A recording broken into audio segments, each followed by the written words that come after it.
Good afternoon, guys. The first thing I want to welcome Rabbi Kalish back home.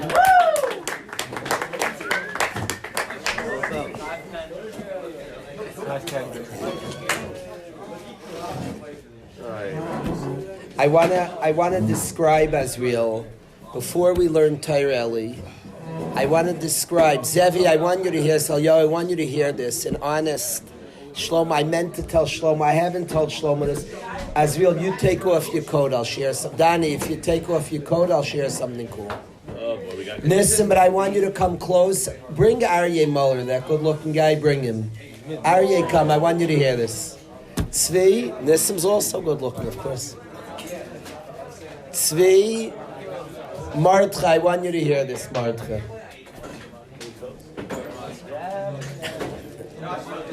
What'd you say? I know, trust me. Just temporarily. I'm afraid.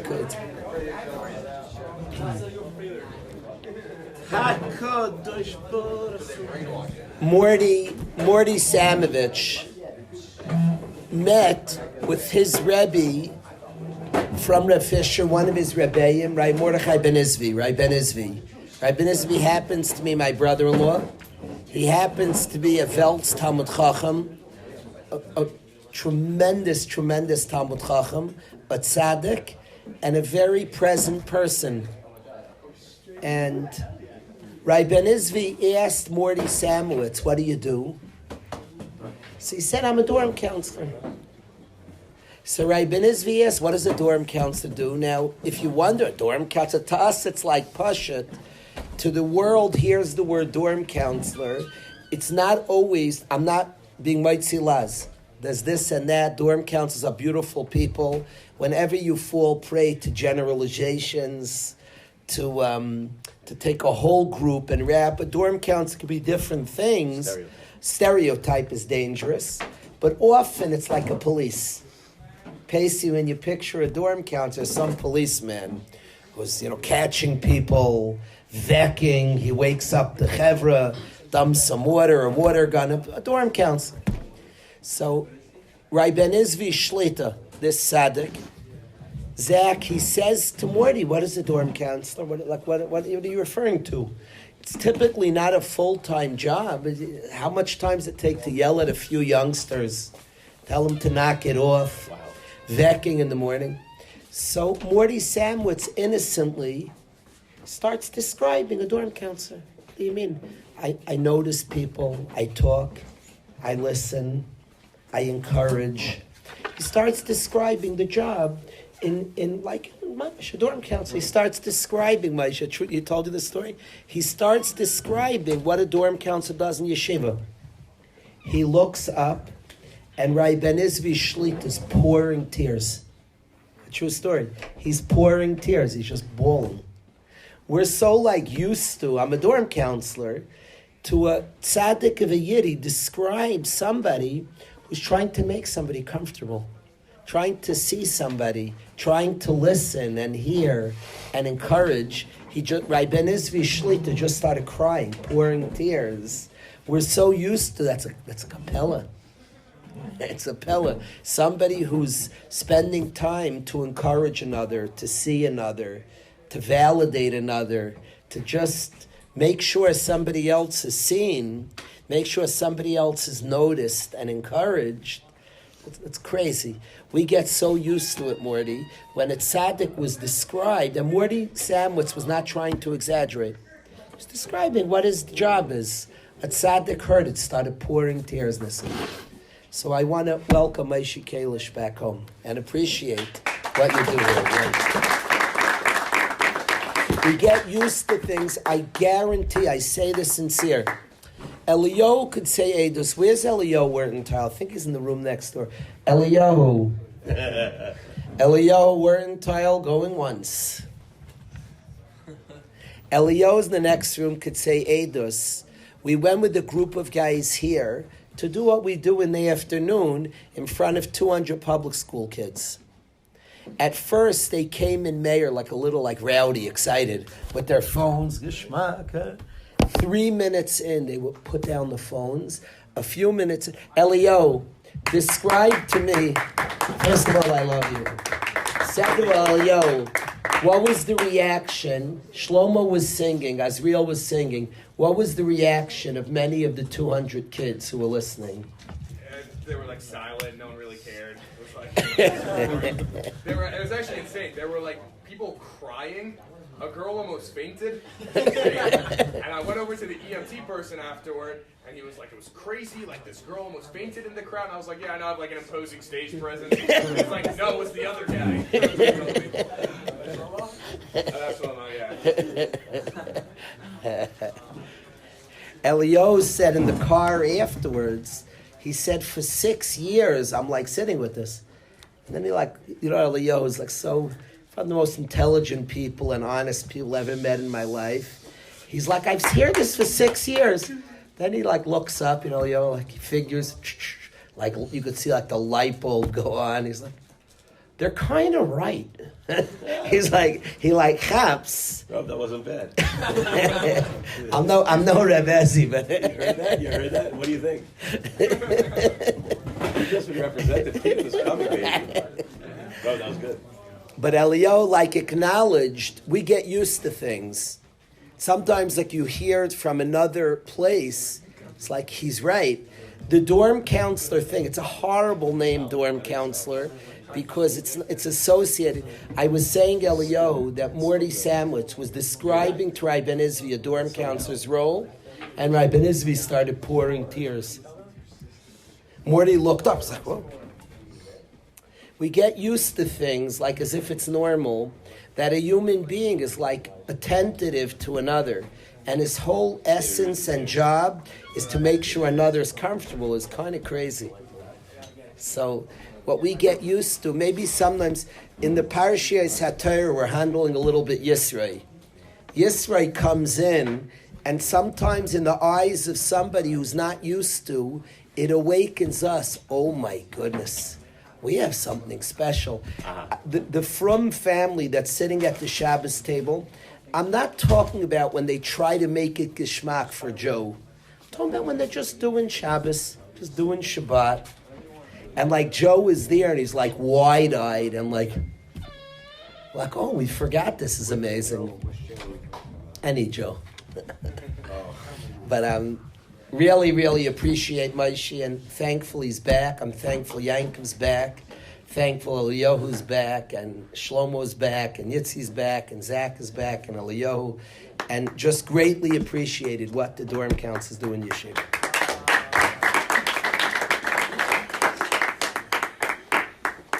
I wanna share today. There's a lot of things I want to do today. But amongst what I want to do is I want to share a minhag of two tzaddikim. Minhagei Yisrael, the customs of Yidden, are very, very deep and precious. And a lot could be learned from Minhagei Yisrael. In some ways, it's fair to say that Minhagim in some ways teach us deeper things than halacha in some ways. Minhagim means all that we've learned, all that we've studied, all that we've collected as a people, this is what's produced. Minhagei Yisrael, always study our people, listen. Don't be foolish, don't make fun of our people, don't argue on our people, study our people, Tzviki. Our customs come from a people that are loyal to Hashem, come from a people that are loyal to Torah and mitzvahs, and you could study so much from Minhagei Yisrael. So I want to talk about Elio, two tzaddikim. Elio, I don't know if you know these two Minhagim, but I want to share two Minhagei Yisrael. The Parashiyas HaTorah we're mamish smack dab in the middle of Yetzias Mitzrayim. We're up to Parashas Boy this week, and with the mamish the Makos, continuing the Makos that Hashem sent on Mitzrayim, and continuing the process of Yetzias Mitzrayim. There was a big tzaddik, his name was the Ribnitzer Rebbe. Nissim, I want you to hear this. There was a big tzaddik, his name was the Ribnitzer Rebbe. Now the Ribnitzer Rebbe was well aware of Jewish suffering.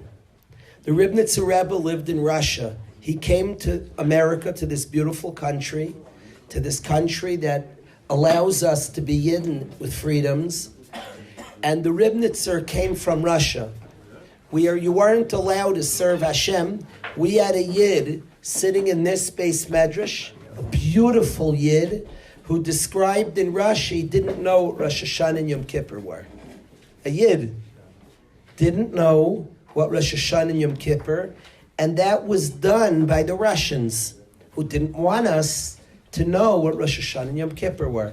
The Russians were aiming to make sure Yidden were not loyal to Hashem, and they outlawed.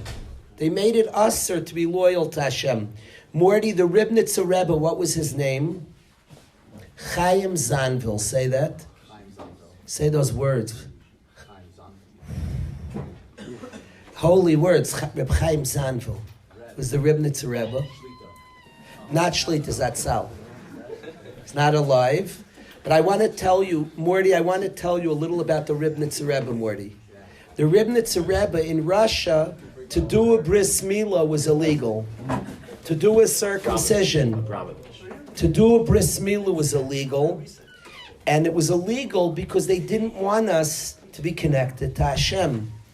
And a mark on our body that we're connected to Hashem was not wanted by the Russians.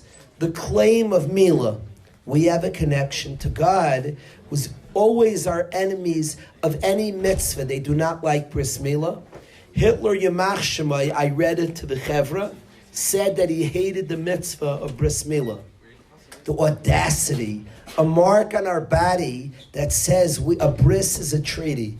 A bris is an ice, is a mark, a sign on our body that we belong to Hashem and Him to us. We're close, we're connected. And our enemies always, Amalek is Vayezane B'chavram. Amalek attacked, Rashi says, Zanav is the tail, is they attacked bris milah. Amalek couldn't stand bris milah. The Jew, the Yid who says we are connected to Hashem, that we have a connection. The job, Avram, of the Yid is to teach the world that a human being can connect to God.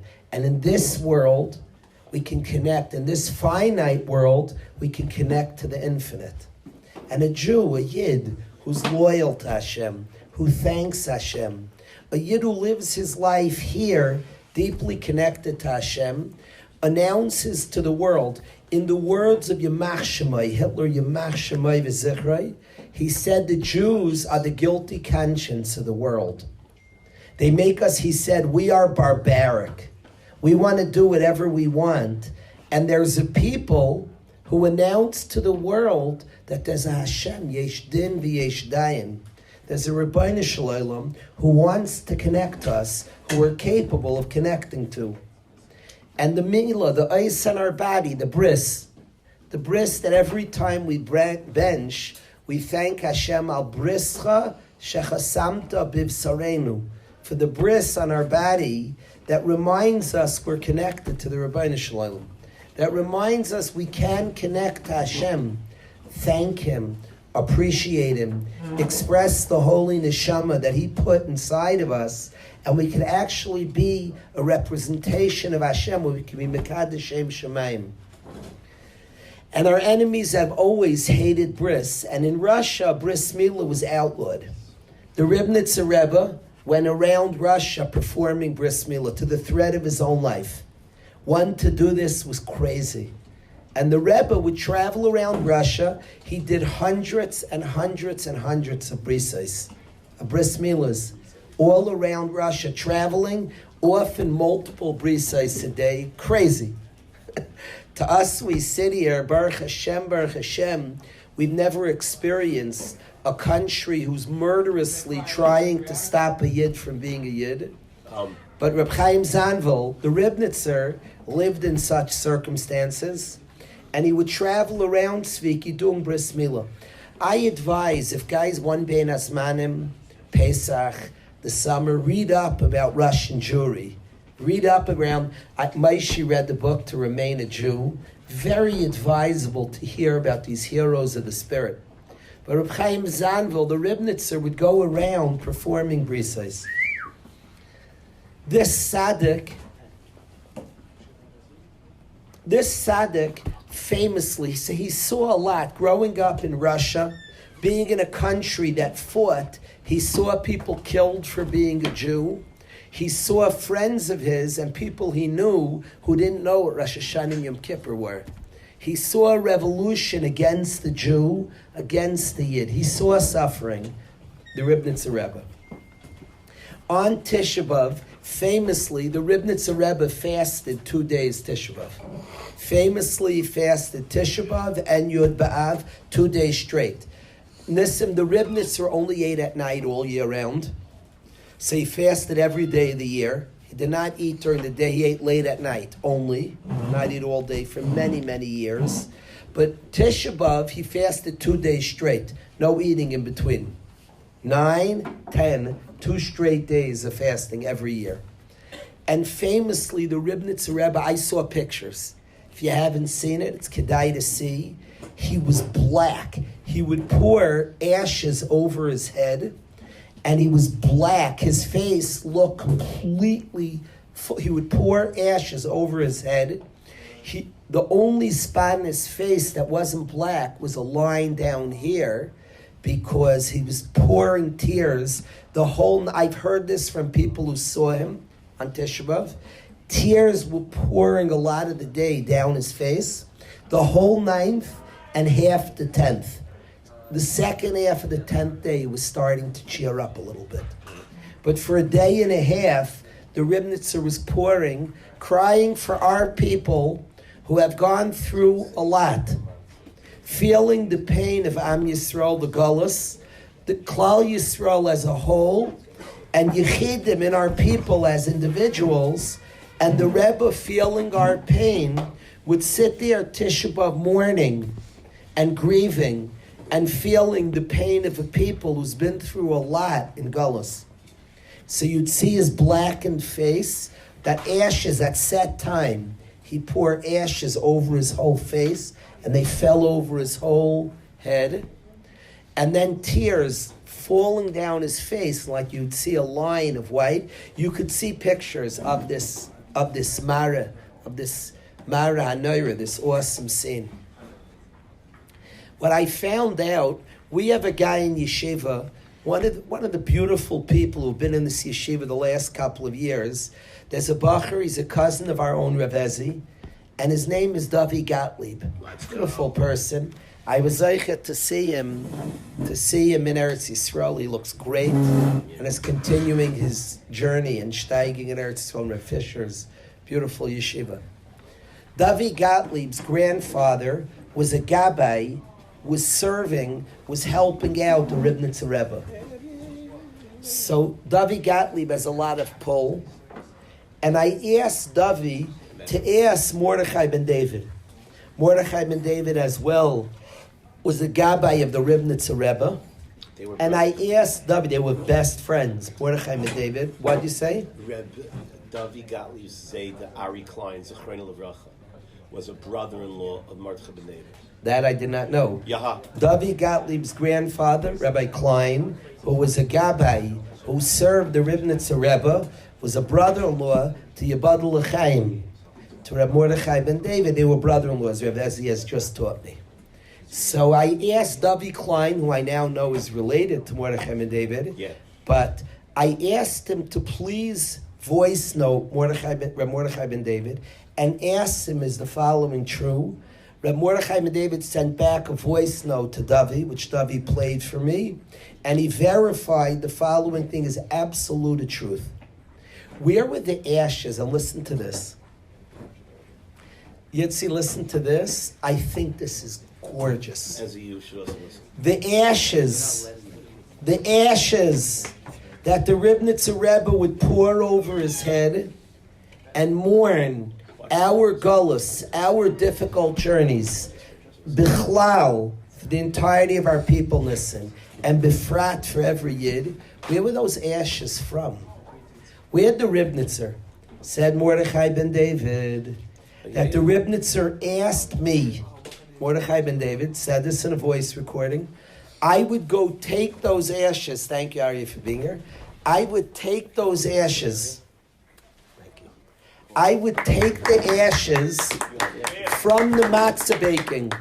From the matzah baking on Pesach, I personally would collect from the remnants of the matzahs that were baked, and somehow in the boxes and around the matzah factory, there was like the leftover ashes, the stuff that was overly burnt. I would go around to matzah bakeries, Maish, you heard this?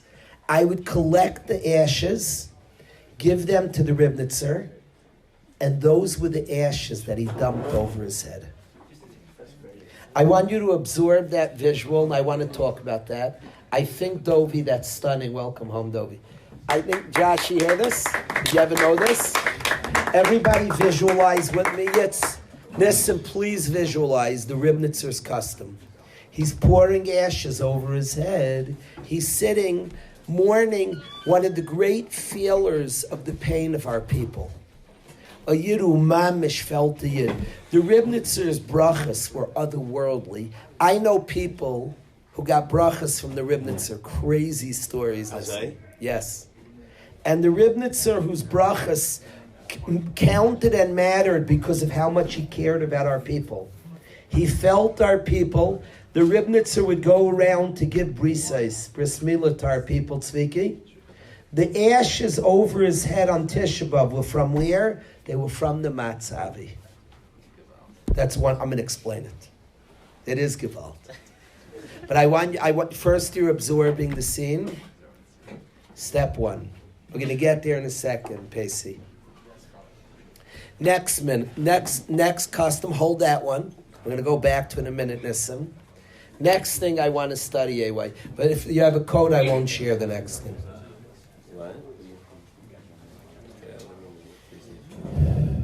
AY like this. Mayor like this. There was a Rebbe called the Blusheva Rebbe. The Blusheva Rebbe saw a lot of pain. The Blusheva Rebbe survived the Holocaust, the Nazi beast. He saw much death. He was well aware of the gullus of our people, the Ribnitzer, the Blusheva Rebbe. Beautiful Yid. Did anybody here ever read Tales Out of the Holocaust? Did you ever read? Moshe, you read it. The pain this man saw at the hands of the Nazis, La Ye'uman, unbelievable, not to be believed. I'm going to tell you a side story, but I want to get Elio to a specific custom of the Ribnitzer Rebbe Yehuda. The Ribnitzer Rebbe, this is a true story. The Nazi animals, the Nazi beasts, lined up Yidden. Behind the Yidden was a huge pit that was about 12, 13 feet long, wide. And the Nazis were shooting Yidden, Hashem Yerachem, dead into the pit. The Ribnitzer Rebbe was standing next to a Yid. The Blusheva Rebbe was standing Azriel next to a Yid who was not Zeichet to be Shomer Torah mitzvahs. He didn't keep mitzvahs. And the Blusheva Rebbe had the craziest miracle. He jumps over 12 feet, ends up on the other side, and runs from the Nazis. He was saved b'nes. When he gets to the other side, he sees the Yid who's not Shomer Torah mitzvahs standing right next to him, safe as well. The Yid said, Rebbe, how'd you do that? It's impossible for a human being to jump the distance you just jumped. How'd you get to the other side? And then he escaped the Nazis and ran during the war. And the Rebbe said, I'll tell you the truth. He said, I closed my eyes. I held on to Zchus Avos. I held on to the merits of my father and grandfather. They were tzaddikim. And I asked Hashem through the merits of my fathers and grandfathers to carry me across the pit. And God answered my prayers. I got to the other side miraculously. He said to the other Yid, you're standing next to me. How did you do it? And the Yid said, Rebbe, I was holding on to your shirt. The Blusheva Rebbe, who saw destruction, who saw Gullus at its harshest. The Blushever Rebbe had the following custom.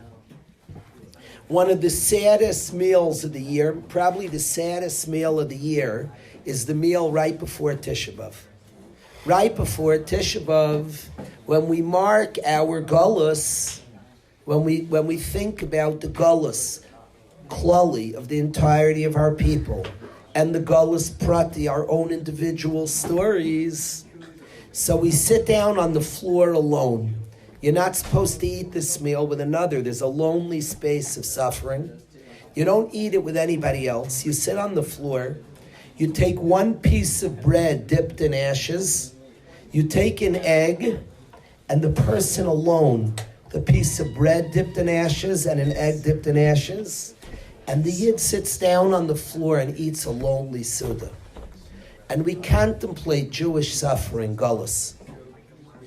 And that Suda, it's called the Suda Mafsekes, the Suda that ushers in Tisha B'Av, the Suda before Tisha B'Av, when the Yid eats by his lonesome, and it's very much thinking about Gullus. The Blushever Rebbe had a minhag. What was the Blushever? You know his minhag, Joshua? I heard this from Reb Teitelbaum Shlita, a gorgeous Yid, an elevated Yid, who was Zeicha to be with in the summers, this prince of a Yid. And Reb Teitelbaum Shlita told us, that the Blushever Rebbe had a custom. He happens to be a relative of the Blushever Rebbe, as is the Thaler Mishpacha. The Blushever Rebbe at the Suda Mafsekes would eat a piece of matzah from the Afikomen, would save a drip of the Afikomen from the Leil HaSeder, and at that sad Suda, the Blushever Rebbe would take a little piece of the Afikomen and he would eat it at that Suda. I would like to explain the custom of these two tzaddikim. Two tzaddikim who had felt and experienced some of the harshest moments in our Gullus. And the minhag, great to see you, Simon. He's like, what happened to you, Kalish, with this mic? I miss you too. And the mic will go shortly. As a Hashem. Yeah. It's annoying to Rebbe? I'll take that as a yes. It's what's necessary now. Okay. Is it annoying? Trying not to make it such. Yes or no question. Didn't think there were many options. Seems like annoying is an understatement. So I'd like to explain these two Torah giants, Avram, who each had a minhag that was very interesting. And again, the Ribnitzer Rebbe, Reb Chaim Zanvil, who would take the ashes of Tisha B'Av, and they were collected. The ashes of Tisha B'Av were collected from the baking of the Matzah. And the question is, what was the Ribnitzer doing, Pesi? And the Blushever Rebbe, who would sit on the floor at the saddest meal of the year, the one that ushers in Tisha B'Av, and he'd eat a piece of Afikomen. Yet you hear these two giants, the minhag? So I'd like to explain. Avi, you hear these two minhagim? That's why Mass is before Mar. What? This is why Mass is before Mar. Wow. I'm thinking only about these two minhagim. You're putting, Avi's like much smarter. I'm thinking you hear these two tzaddikim, Avi? Avi, you hear the two tzaddikim, what they did? And I want to express to the Chevra what I believe both tzaddikim were saying, were absorbing, amidst thinking the Blushever is about to enter into Tisha B'Av. He had much to cry about and felt the pain of our people, but he ate a piece of the Afikomen. What's the Afikomen? The Afikomen are the treats that are going to come. At the beginning of the Seder, we put the bigger piece, we break a matzah in half, and the bigger piece we save for later. And what we're expressing is that much, much beautiful, delicious things are yet to come. There's a dessert that you won't believe how sweet it is. is yet to come. That's the Afikomen. And we're going to have the Afikomen. Good things are coming, good things. We may be going through hardships, but Hashem is building something beautiful. It's towards something.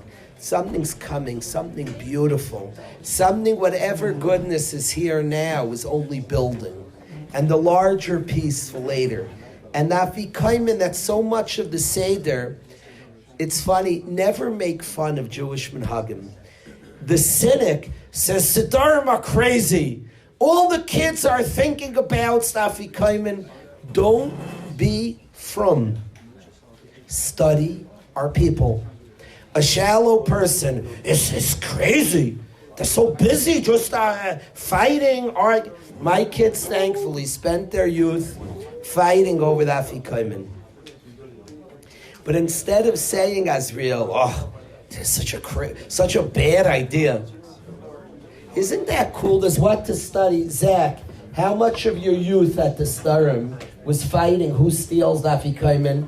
One of my kids would steal the Afikomen. The other one would steal it from the one who stole it. They both end up crying and everything's haywire. Oh, and the shulman home. What happens by the Seder Afikomen? I never went for it. I was just like, follow that promotion. I could picture the chevra rolling over that Afikomen. Just me, there was Nobody messed. Yitzhak, we're busy. The Seder so revolves around the Afikomen. I think Pesach Avram, I think that's wonderful. And I think it's wonderful because the Afikomen says, with everything we're going through, the good stuff is coming. We're headed somewhere. And everything's like busy around the Afikomen. Good things are coming. That's the Afikomen, Akiva means. Wow. The delicious thing that's yet to come at the end. Yeah. We're headed somewhere. And the brilliant Bluzheva Rebbe would take the Afikomen, and before he sat down for the saddest meal of the year, he would have a piece of the Afikomen. And he was saying that all the things we're going through, Hashem's working with me. He's bringing me somewhere. He's bringing something beautiful out. And he would sit down at that meal and he'd have a piece of the Afikomen. I think Avram, that's so beautiful. And the Bluzheva Rebbe, who mourned like nobody I know, fasted 2 straight days, was crying. The Ribnitzer Rebbe, who mourned like nobody, like mourned the heart of our people. And he sat there, the Ribnitzer Rebbe, but where were the ashes from? The matzahs. The matzahs of freedom. And I think the Ribnitzer was saying the same thing, that the difficulties are bringing us somewhere. He would remember the matzah of freedom. Why is he remembering the matzah when he's mourning Nissim? Hashem's working with us. Somebody would watch our Yeshiva Nissim.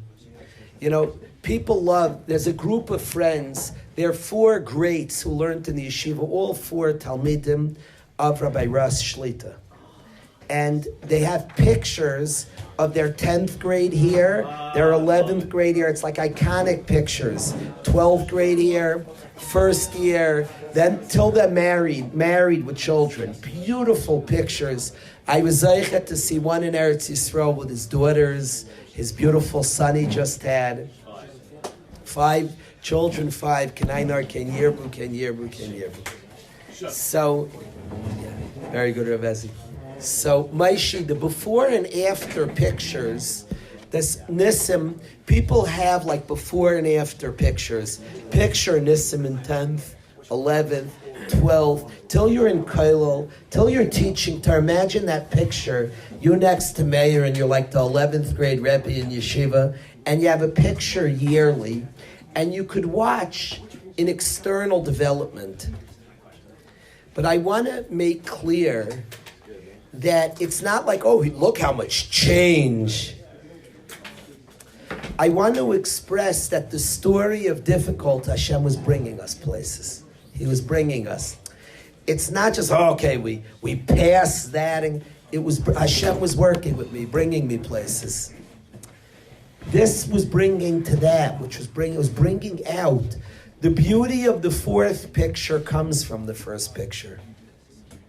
There was a Talmud of Rabbi Russ who spoke at graduation of Rami. Rai Russ's Talmud, a Talmud of Rai Russ spoke at graduation one year. There probably were 500 people there, Yankov.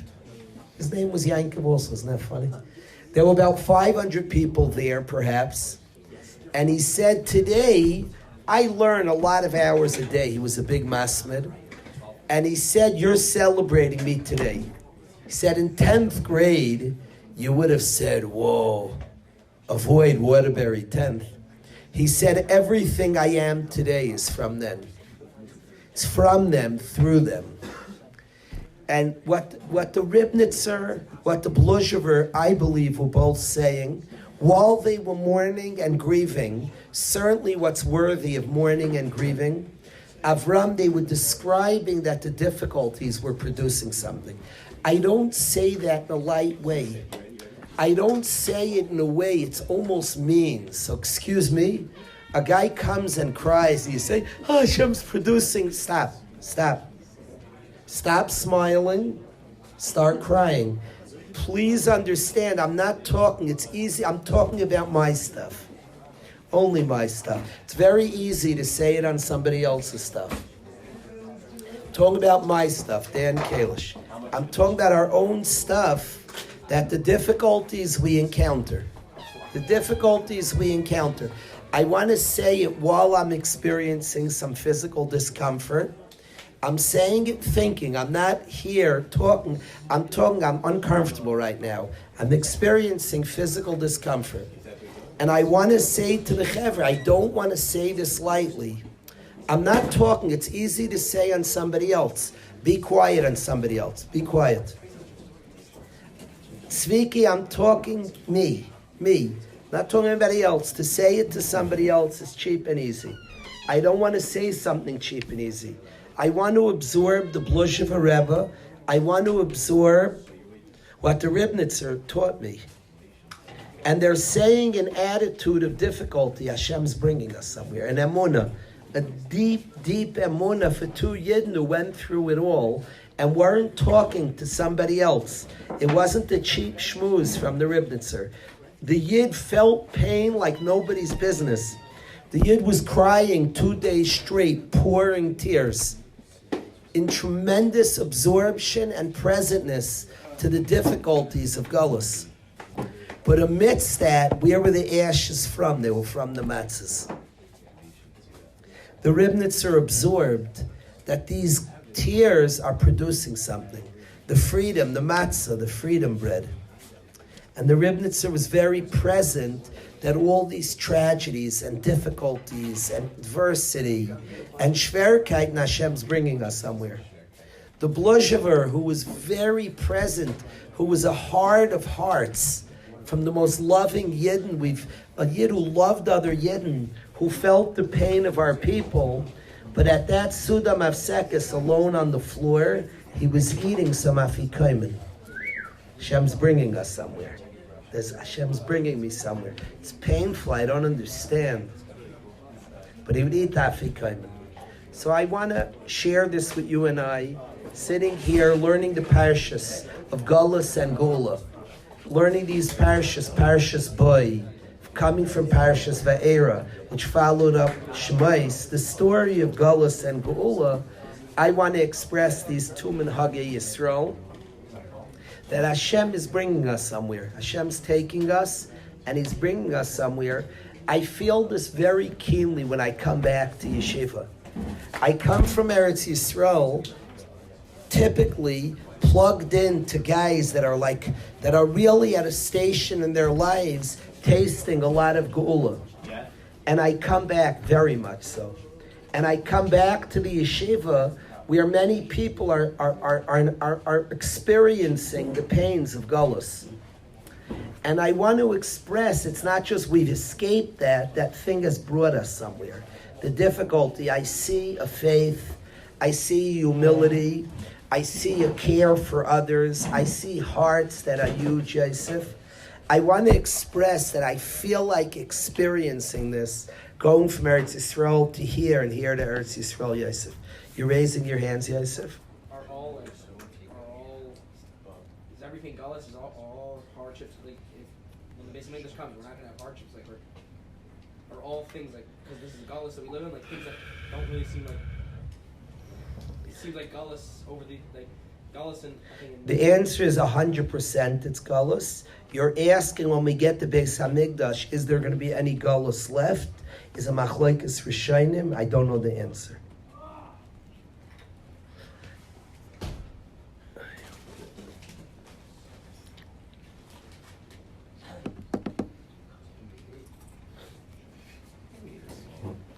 I wanted to sing a specific song. I had a plan, Maish, and I'm forgetting. Oh! He said it. He said it. Chika said, I love you. Chika, wow. If I could ask Shlomo and Azriel and Yehuda, Shlomo, Chika should come up now. You don't know how good it is. And Shlomo has a surprise one. If I could ask Azriel, Shlomo, Azriel, Shlomo, Chika should come up as well. You can't answer. Aaron finds it, obviously. Aaron finds that. Where's Aaron? Right there. There's the box. The box was here today. Where's Aaron? Where's Azriel? That was a song. That was like a Zusha. I should just sing. I'll just sing it. I'll keep it.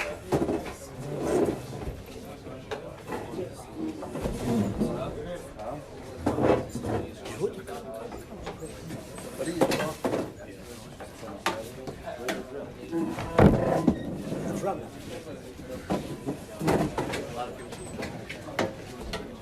The right people.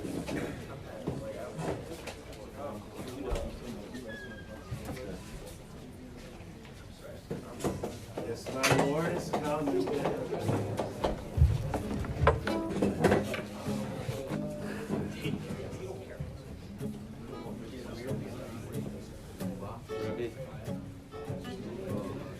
Is sedating yourself fall asleep with Hashem that part of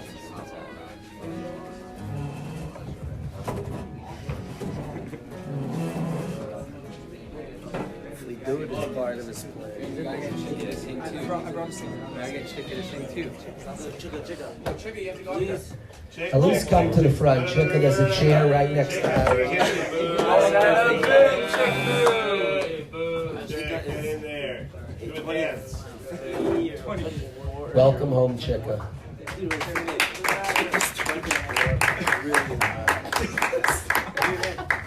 Chicka, lip sync. I'm not gonna sing it. Okay, dance, lip sync, do something.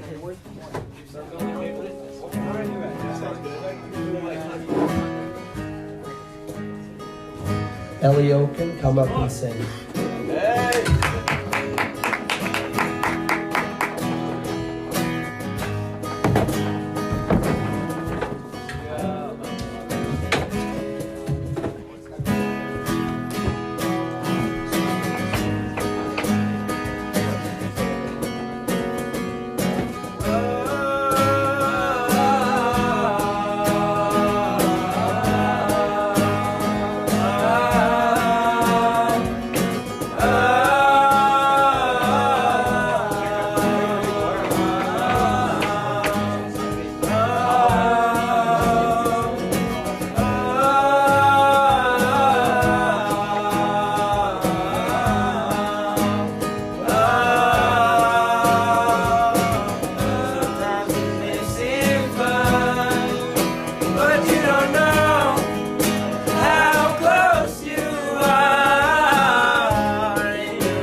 Thank you, Aaron. Thank you, Shlomo, Yehuda, Azriel, Avram and Ali. That was really gorgeous. You said Shlomo has one more Different song for vibes. us. Thank you, Shlomo. My graduation. Thank you, Shlomo. Graduation minus the crowd. That's what it sounds like.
That was gorgeous. To explain Shlomo to you, Shlomo just said to the Chevra, Azayrim B'dima, one who cries, tears, dima, but plants with tears. He's planting. There are tears, there's pain, there's difficulty. But Azayrim B'dima, one who plants with tears, Berina Yiksaru. Later on, we will harvest with tremendous song and joy. The joy of understanding. It was hard work. It was difficult. It was so much loneliness. He's planting. You're not eating fruits. You don't even see the gains.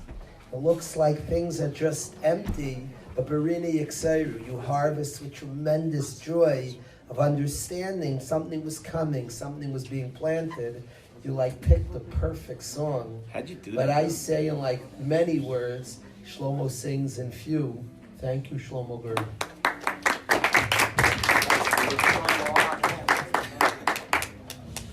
Shlomo, what has Ask 40, Shlomo on the stage. I would do, but I keep shot. Who sings for like the famous like That is from Zusha. That was a Zusha? It's a Zusha, yeah. That's gorgeous. It's a good one, yeah. So nice, brand new. I never heard it before. No, Rav Shlomo, you played it here before? What is that? I never heard this. I never played. Sheesh. Rob, Rav, big day, Rav. Rav, we got a brand new song today, Rav. Maybe Josh, you never told me about that one. Joshua was, by the way, I went to the other room to sing it, and I walked into this room, and Joshua was singing a different one. Same words also. Really? Oh no. Ruby likes it? Josh was mechaben too. Is this? Oh no. He knows the Kava one. He sent it to me, so we're on it. Yeah. It sounds like it.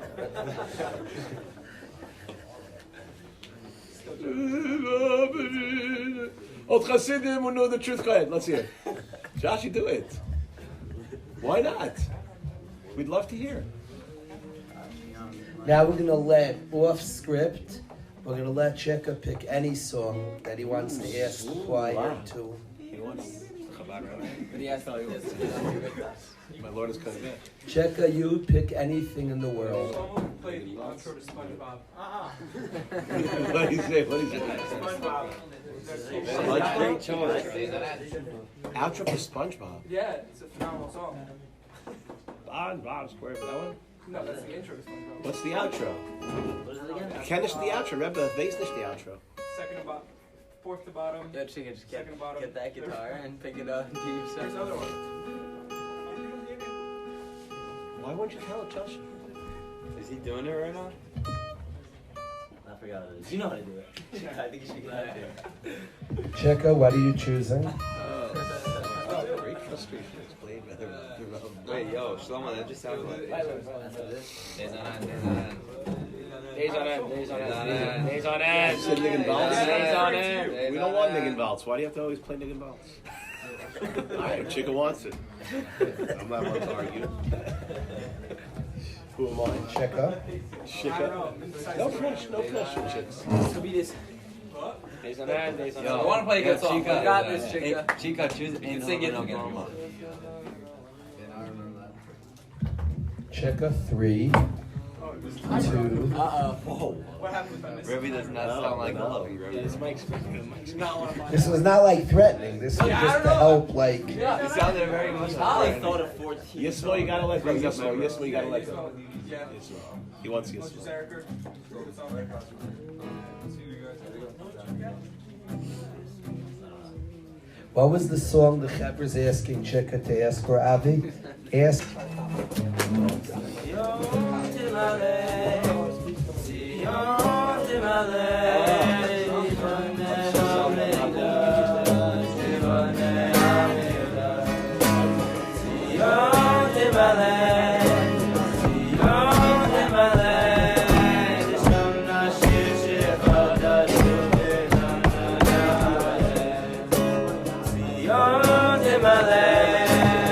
Beyond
SpongeBob SquarePants.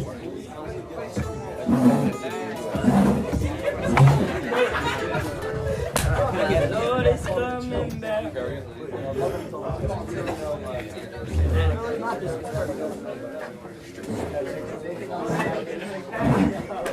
Rabbi, is this shit being recorded? Yeah. If not, I was going to ask Rabbi a question. This shouldn't be able to record. All right. Well, that was recording. Now I'm not going to want to do it. Yeah. I thought if I got his reel, I'd get out of singing. It's fine. Greenie might want it, so we might.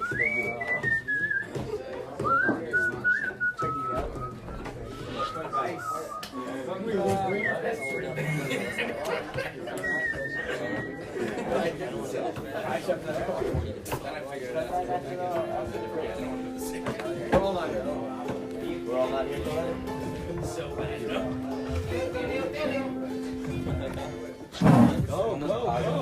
I want to close. I want to close with something from the Torah Avram, which I have a raya from Gemara Kedushin, and I want to express, Maishi, the way I'm thinking about it this year. It's a sugya that I don't fully... Sviki, I want you to hear this, but I'll only share it if you have no coat on. Oh boy. Take off the coat and come much closer. Come. AY, come close, huddle up. I want to share something. I do. I have a kind of. That's what I want.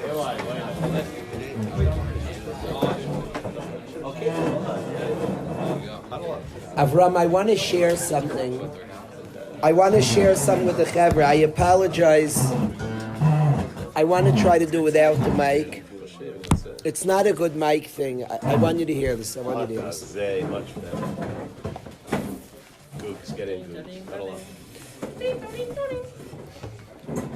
Difficulties, challenges, and pains are one of the mysteries of our life. Because Hashem loves us, a father loves his son, and the Rebbeinu Shalom, and we can experience that in our own lives. We very clearly see Hashem loves for his love for us. We can experience it and be present. It's like obvious. And yet the challenges, the vicissitudes, the difficulty, why? What? And it's one of like the mysteries of our life. Hashem loves us, and yet we don't, there's something like hard to understand.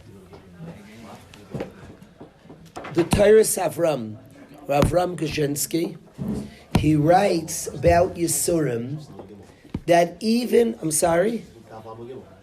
Very good, Josh. He says that even if we respond completely wrong to Yisurim, it elevates us and has nothing to do with the response of the human being. Yisurim, yes, Rebezi? Uh-huh. Yeah, the Kamatapakati Kapaki. Very good. How are you? Thank you, Josh. Thank you, Joshi. Thank you, Joshi. Joshi is saying the raya I have, but I want to talk about it, Josh. No. I'm explaining. But I want to, in a real way, Maish, in a real way, Shlomo, I want to tell you something about this Chazal. There's something, I think I'm getting more mature. There's something that like hits me. The Torah Avram says, Avram, that a person going through difficulty, it brings out a beauty and an elevation, nothing to do with how he responds.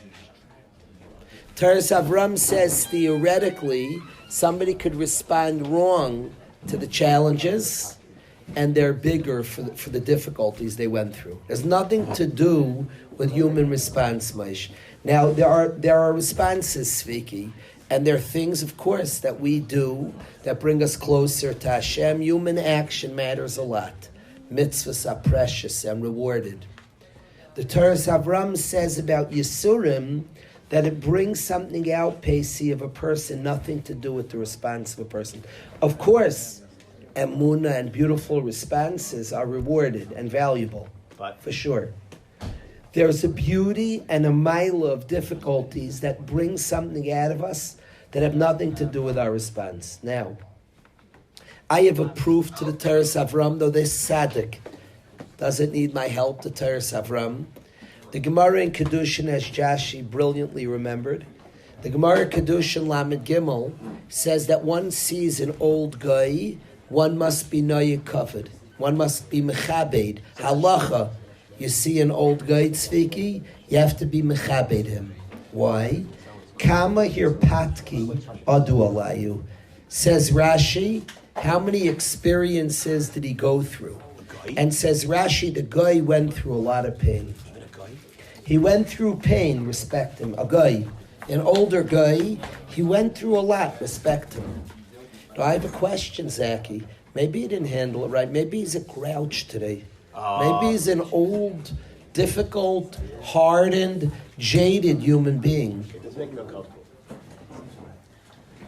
The word jaded, Zviki, what the word of the day, what does jaded mean? Word of the day, paste, jaded. Jaded is a person who went through a lot and becomes very cynical because of it. He's like the opposite of a youthful exuberance and excitement and positivity.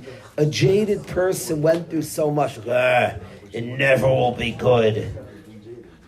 The bad stuff always happens. It always ends bad. That's a jaded person. And my kasha on the Rashi is, why do you respect the old guy? Because he went through a lot of tsar. Who said he responded right? Maybe he... And we see here explicitly like the Teres Avram. Now, what I want to say to the Chevra, Pacey, this is what I want to say. It's not their option. Maybe Yisurim helps if the person responds right. So I want to express, Maishi,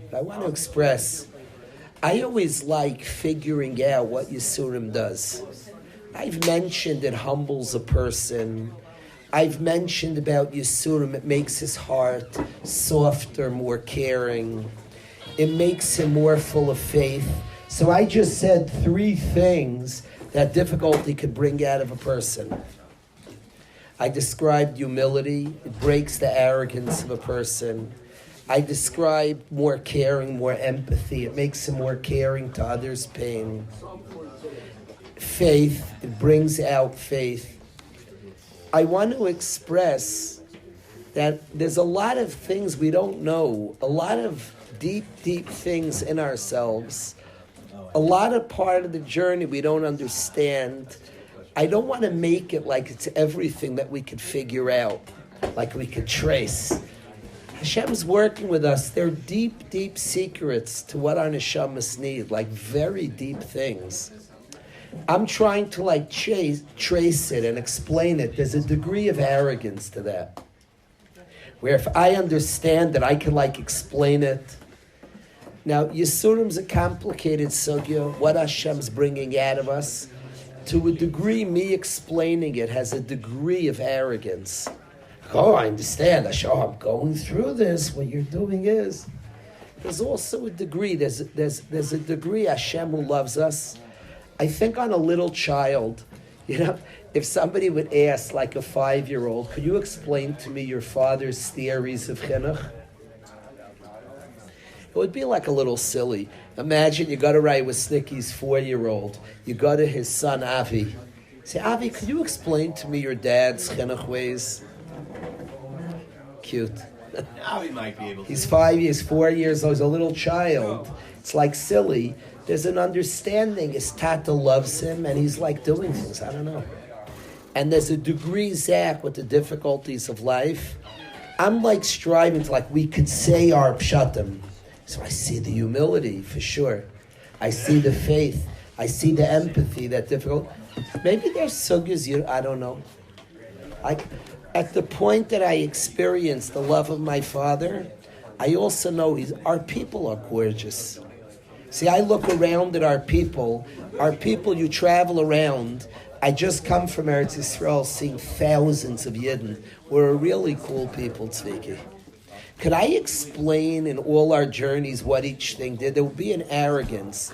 I don't say it. You could try. You can't try, and you can't. It's helpful to me that I could see some good things, Avram. I don't either want to be arrogant, like I understand the Tata, and I want to express that I should know. Certainly, we're allowed to look for good. I'm not against like understanding as much what I can. I'm also. I'm not saying not to try. I'm saying actually to be very present, to absorb, and we're allowed to cry. I'm also saying to observe the beauty of our people. Absorb. I'm friends with Azriel. Can I describe, Azriel, the beauty that you are? What created this? I don't know. I want to express, right? It's hard to know. These things are very profound. I want to express that in the sugya of Yisurim, when I try to give a pshat, and there's nothing wrong, as Riel's expressing, to try to see, and to see benefits is a cool thing. I remember going to Reb Miller before Pesach, Reb Victor Miller, and him describing 3 good things we got from Egypt. It's pretty cool. He described, so he was looking at the sugya of Yisurim, and he was describing things that we got, and that's probably a cool thing, for sure a good thing to do. And nothing wrong with that, looking at the challenges of our life, and maybe even expressing, hey, I see positive, it's a good exercise, very. And certainly us understanding. But I also want to say, when I see this Teres Avram, I'm also aware that the construction of people, I've never built anybody. So Hashem is saying, Yisurim brings us places. It doesn't always have to be that I can explain it. That's all I'm adding. That even in ways, so when he says Yisurim helps, it's not always our response. If it's our a man-made thing, they're deep things. Very, very deep things, deep aspects. I don't need to understand it all. I don't regret, Azriel, saying Mailus and describing things that I can experience. I also see our people, and our people are beautiful, Zach. And I'm also aware we're a well-traveled people. We've been through more than any other, that's for sure. Our people have been through a lot. I don't suspect that the beauty that is our people is separate from the journey, from the difficulty, from our challenges. So certainly to go to a shiur from Reb Miller and find out, Mitzrayim, the difficulty brought us stuff, and to even have some understanding is kind, is nice, is gentle, is sweet. But I also want to express what we started with today, that the journey Hashem is working with us, the Teres Avram, that the challenges we go through are bringing something very beautiful out. And I want to express, amidst our tears, it didn't stop the Blushever from crying. It didn't stop Azriel the Ribnitzer from crying. What it did do is say that your tears have value. As Shlomo said to us, Hazaru b'dima, Verina yiksayru. With joy we will harvest. The Rebbeinu Shalom should be mezaka us all, should gift us all to plant with tears, but of course to experience the beautiful harvest of Gula. Verina yiksayru, to feel the joys, the celebration. So I want to express to the Chevra, I feel like there's so many rallying cries to Durham, to be honest and present to the tearful planting, but also to celebrate the successful harvest, the Geula that comes, that Hashem's certainly bringing us towards. All of us should experience Karvel Nafshi Gula, Gula Pratis, and to celebrate and express tremendous joy at the Geulas Hashem brings, and the satisfaction of recognizing whatever we went through was bringing us somewhere. Thank you so much, Chevra. The second Seder today is now 5:30. It's late.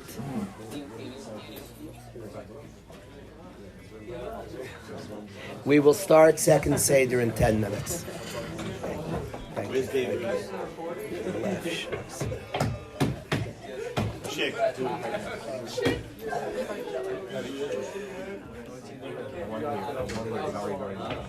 you.